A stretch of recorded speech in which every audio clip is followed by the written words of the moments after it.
Alors, le conflit au Moyen-Orient actuellement nous demande quelque chose que je vais vous dire. Si tu es nouveau sur la chaîne, abonne-toi et partage la vidéo, likez. Aujourd'hui, le conflit au Moyen-Orient actuellement montre la face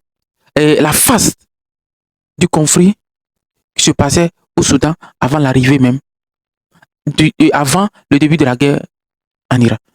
Est-ce que vous ne comprenez pas? Le conflit au Soudan est financé par par les Occidentaux et surtout les pays du Golfe, le Qatar.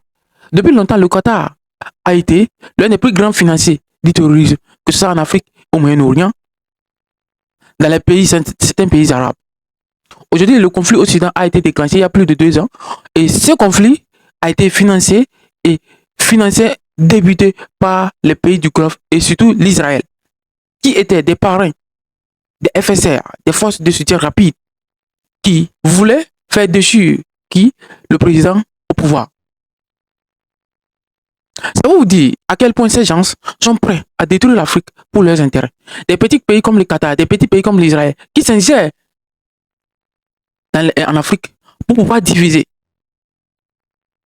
Et c'est l'occasion de dire aux pays africains, vous savez, les Occidentaux, ils ont su comment morceler le monde. Ils ont su comment nous diviser, parce que nous diviser, ça leur donne la force de gouverner, ça leur donne la force de nous dicter la loi du plus fort. Parce que diviser, nous sommes faibles. Diviser, nous n'avons pas la capacité. Voilà la réalité de l'Afrique. Voilà la réalité de ce qui se passe sur le continent africain. Et c'est pour vous dire, les Africains, nous avons l'opportunité actuellement de décrire notre chemin par laquelle nous allons passer pour se développer. C'est l'opportunité avec le conflit au Moyen-Orient. Pour dire l'Afrique, nous allons parler à une voix. Et quelles sont ces personnes qui peuvent se soulever et prendre la responsabilité et prendre les responsabilités de l'Afrique? Ce sont la jeunesse.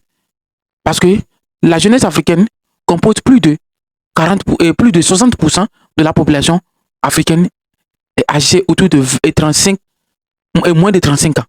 Alors, ça veut dire que l'Afrique est le futur. L'Afrique est le demain. Dubaï et le prochain Dubaï, le prochain Chine, l'Inde, sur le continent et à travers le monde. C'est pour vous dire que quoi? Nous avons la capacité de réagir maintenant. C'est l'opportunité de réagir maintenant. Il ne faut pas attendre. Les dirigeants africains doivent comprendre une chose. Il ne faudrait pas attendre à ce que cet conflit prenne fin. Il faudra réagir maintenant. Aller d'une seule voix. Parler d'une seule voix. Déchirer tout ça. Et c'est pour cela moi j'appelle à la jeune génération de se lever, de prendre son pouvoir, de dire non. Nous avons la capacité de diriger nos pays. Parce que ceux qui ont dirigé l'Afrique, ceux qui ont gouverné l'Afrique après les indépendances étaient des jeunes. Et c'était les personnes. Et vous allez voir la plupart de ces personnes qui ont pris le pouvoir à la tête de nos États au début des indépendances étaient des panafricanistes avérés, étaient des hommes de vision. Nicolas, le président du Togo, le premier président, Sylvanus Olympio, le président du Ghana, Kwame Nkrumah, la Guinée, Thomas Sankara, tous ces présidents qui ont pris le Mumba à la tête de nos États étaient des hommes de visionnaires. Mais comme l'Occident a su comment diviser l'Afrique, a su comment manipuler l'opinion et les opposants contre ces leaders éclairés, charismatiques, alors on les a tous descendus. Et ça pour cela je dis, la jeune génération, nous avons appris une leçon envers ça. Et ce que nous pouvons faire, c'est de pouvoir éveiller les consciences. C'est de pouvoir dire aux autres, il est grand temps de prendre notre responsabilité.